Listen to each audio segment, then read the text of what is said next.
Welcome to the channel. Today I'm going to explain how modern monetary theory works. So you may have heard of this on the news or in financial publications.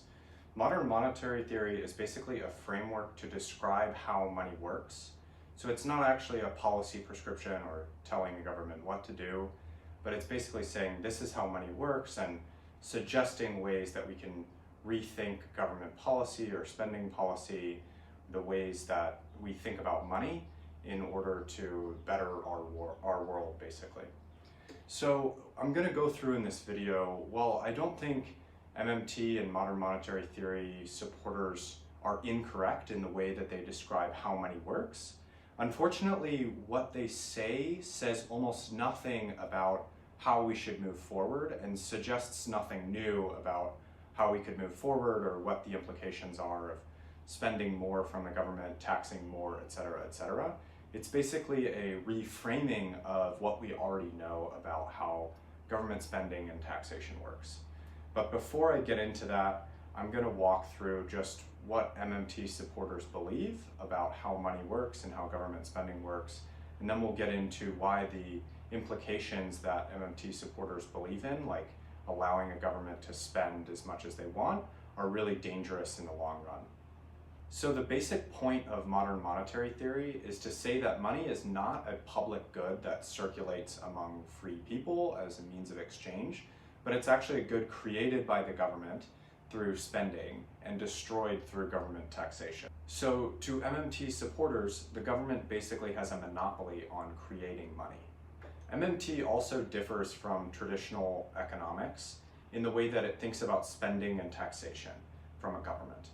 So traditional economists and economic theory states that a government must raise money through taxes before it can spend money, the same way that you have to make money at your job before you can spend it.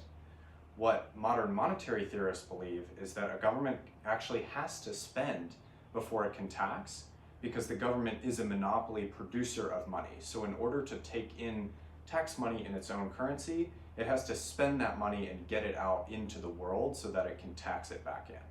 In the end, at the end of this video, we'll find out that these are really one and the same. It's just that MMT supporters are taking a different view of how taxation works in a modern economy. So MMT supporters are very clear that in order for a government to fit its framework, that government must be what they think of as a monetary sovereign. So what this means is three things. The government must print its own currency and issue that currency for goods and services and to pay its employees.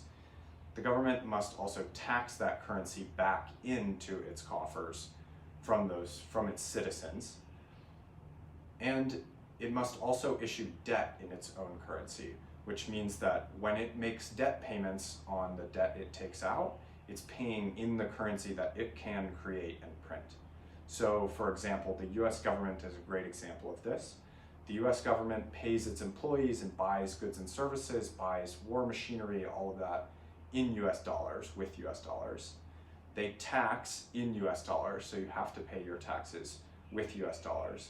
And they also denominate their debt in US dollars. So when a country like China lends money to the United States by buying US debt, US Treasury bonds or notes, they're entitled to receiving US dollars as payment for that debt. Some governments actually don't issue debt in their own currencies because other countries don't trust them enough or don't think they're stable enough, so they have to take out debt in a different currency. So a small country may borrow in US dollars and have to repay in US dollars, which they obviously can't create on their own. So many economists and other YouTube channels talk about taxation and spending and look at the impacts on behavior of private businesses and entities to try and say things about how MMT and this way of looking at money affects economies. What I want to do on this channel is take a different perspective and look at supply and demand for money, because I believe this is a much more rigorous way of looking at what the effects of MMT are on an economy, whereas behavior, you never really know why any of these millions and billions of businesses and people are making the decisions that they're making. You're kind of just guessing. With supply and demand, at least we can say when a government prints more of its own money, there's more money, and that increases the supply. That's really just a fact of life. So looking at spending and taxation by a government in terms of supply of money, we can see that when a government spends its own currency, it increases the supply of that currency. And what that does basically is lowers the value of the currency, which causes prices for everything else to go up. So this is classic inflation, right? You print a bunch of money, now there's more money circulating, but it's still chasing the same amount of goods and services because you've just added a bunch of zeros to the ledger somewhere and a bunch of new dollars are now circulating. So prices naturally go up over time. This also makes payments on government debt cheaper for the government to service because they're basically printing the money to do it. So they didn't have to do any work or provide any value in order to pay back that debt. They're just printing the money and sending it to whoever they owe it to. So taxation has the opposite effect. It brings money out of circulation. And this is what MMT supporters believe, right? That when you spend, when a government spends, it puts money into circulation. When a government taxes, it pulls money out of circulation. When you pull money out of circulation, it reduces the supply of money, which raises the value of money. This makes it more expensive for the government then to pay back its own debts, but it increases the value of money for everyone who's holding that money or who gets paid in, say, a fixed wage that only gets changed every year. This also makes government debt more attractive to investors because the government is paying more, not in terms of dollars, but in terms of value, because those dollars are more valuable. So to produce money out of thin air, MMT proponents are correct that the federal government must balance its balance sheet, basically. So to produce money out of thin air, MMT proponents are correct that a government must balance its checkbook, basically. So whenever it is creating money, it has to create a liability on the other side. It's the same as when you take out a car loan. You are getting a bunch of money now that you didn't have before, but you're also acquiring this debt. So you now have to pay off that money over time. So you're getting that money now, but you're also taking a commitment to pay back that money over time. And the bank then, in turn, gives up a bunch of money, but it acquires the right to earn interest from you over time. The difference with the federal government is it can print its own money in order to pay back its own debt. That debt, however, has an interest rate just like any other debt. So when you hear that interest rates are going up or interest rates are going down, that really means that the interest that the government is paying on the money that they're borrowing is either going up or down. So when the interest rates go down, it's getting cheaper for the government to pay back its debts. And when the interest rates are going up, it gets more expensive. The central bank is one entity that can try to influence this by printing money, and also other buyers and sellers of government debt, like big investors and countries, can affect this. So in order to keep spending more money than they take in, which is sort of what MMT proponents are talking about, right? They're saying that a government can spend more than it takes in and doesn't have to worry about taxes. What they really have to worry about is inflation. So to keep spending more than they can take in, the government must really accept two things. One is they must continually lower interest rates by printing more money, which makes it cheaper for them to pay off their accumulating debt load. So it's kind of ironic that they have to get deeper into debt in order to pay off their existing debts because they're spending more than they're making. So they're not able to raise the money to pay off their debts. They have to print more, which then creates more debt. Then the other thing that they have to let happen is they have to let prices rise for everything. So by increasing the supply of money, prices naturally rise, but they don't really have any control over where those prices rise because people are taking that money in the private sector and they're deciding through their own free choice what they spend it on. So goods and services and even investment products will rise in price as the supply of money that's circulating increases. So what are the risks of this? And this is the part that MMT proponents don't really talk too much about. So the first risk is bubbles. So this ties into the idea of increasing the amount of currency in circulation. Basically what you're doing is pushing money into the economy in certain places and giving it to certain people and entities. So the way that it works in most modern economies, the central bank prints money, gives it to the government and to banks, and then the government and the banks decide where that money goes next. And there's a really interesting effect called the Cantillon effect that describes some of the implications of this way of distributing new money. And I'll put a link to that in the description below. What this does is it also pushes interest rates low, which makes investors look for other places to put money because they don't want to put money in a very low interest yielding government debt. They'll go and put it in a riskier stock or in a startup. So they look for riskier and riskier investments the lower and lower the interest rates go. And this can create really big asset bubbles. So 2007 and the mortgage crisis is a great example of this.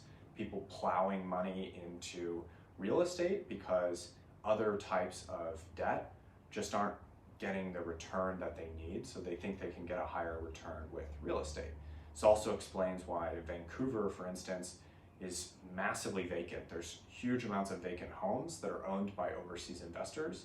It's because those investors don't get a very good yield putting their money in government debt or in a bank, so they look for other investment opportunities. This can create these huge bubbles when investors start to fall on one thing specifically and pump a bunch of money into it. Then people start to get fear of missing out and invest more and more into that asset class and can cause these huge bubbles. The second risk is a faltering in debt demand. So part of the supply demand of money, in order to keep the value of the money that the government is using to pay back its debt, people have to be wanting to buy that government's debt. If people stop buying government debt, then the yields will suddenly shoot up. The interest rate will shoot up, and that will make it much harder for the government to pay back their debts because they have to pay more and more, which means they have to print more and more, which lowers the interest rate more and more, which makes it less and less interesting and attractive for investors to buy their debt. So it leads to this spiral where you have to push interest rates lower and lower. And if you look at interest rates for any developed economy over the last 50 to 70 to even 100 years, depending on how far the data goes, you'll see that interest rates have been on a very long downtrend. And that's not usually normal for interest rates in a free market. The final risk is in inflation. We usually think of inflation as kind of a benign thing, right? We put our money in stocks or somewhere else, and the price of a candy bar goes up over time, 2 cents a year, or whatever it may be, and it's not a huge deal. But in reality, the effects of inflation take decades to play out. Even slow 2% inflation, which in developed economies, we've grown up thinking 2% inflation is what we need to have, and it's good for driving spending and investment.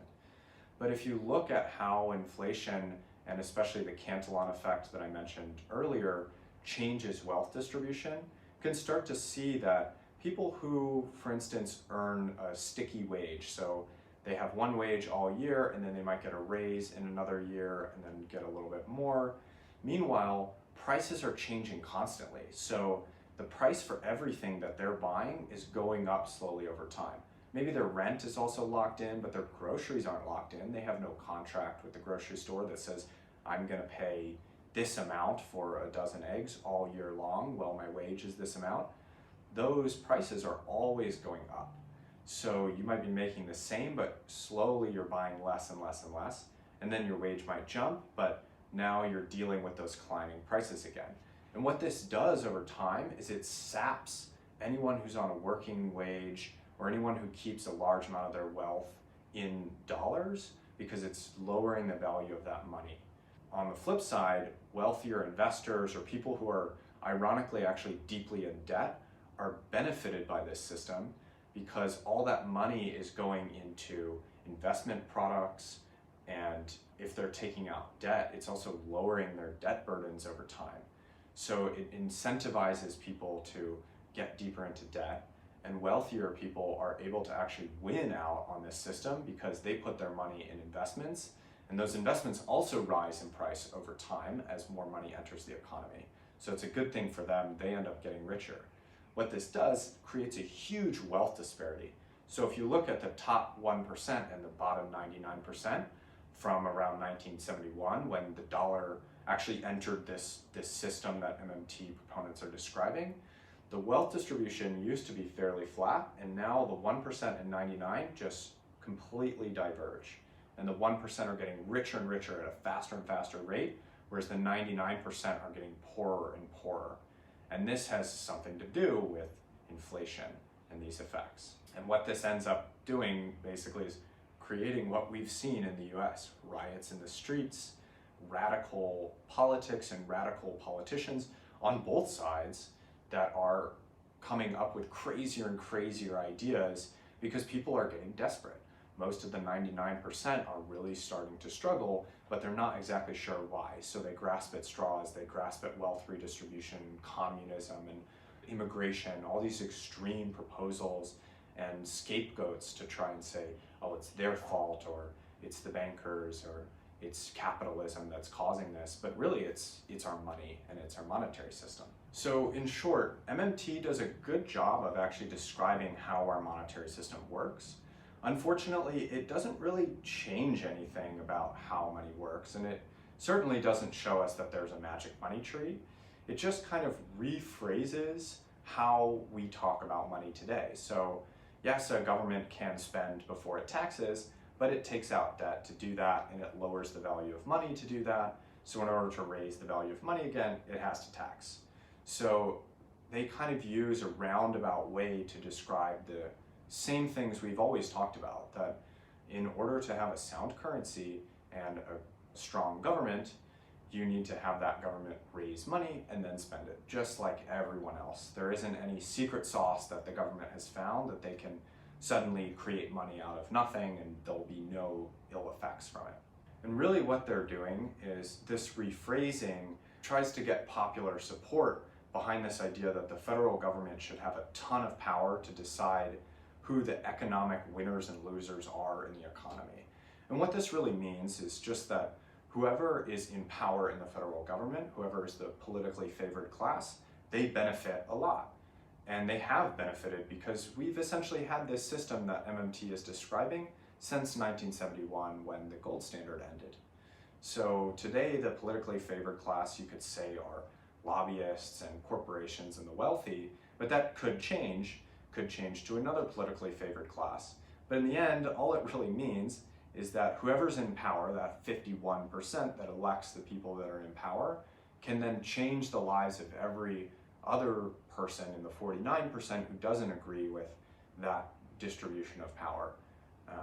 This is why the founding fathers wanted to create a republic at the federal level and not a direct democracy, because they knew that a direct democracy over that many people ends up with a tyranny of the masses. So that's why there's more rights in the United States at very local levels, and then the higher you get, the rights are limited. So the federal government only has the rights that are in the Constitution and Bill of Rights that are given to the federal government. It doesn't just have willy-nilly any right they can come up with. The rest of those are left to state and local governments to decide, and there's a very good reason for that. So that's MMT in a nutshell. I've described how it works and what the implications of this sort of thinking are. And unfortunately, the implications have been playing out because, as I said, MMT is not all that different from classical economic theory. It's just a rephrasing. So if you have any comments or thoughts, please put them below. And also check out the links in the description. I mentioned a couple resources that I have on my site. You can click off to those and read more about the Cantillon effect and what you can do about inflation. Thanks.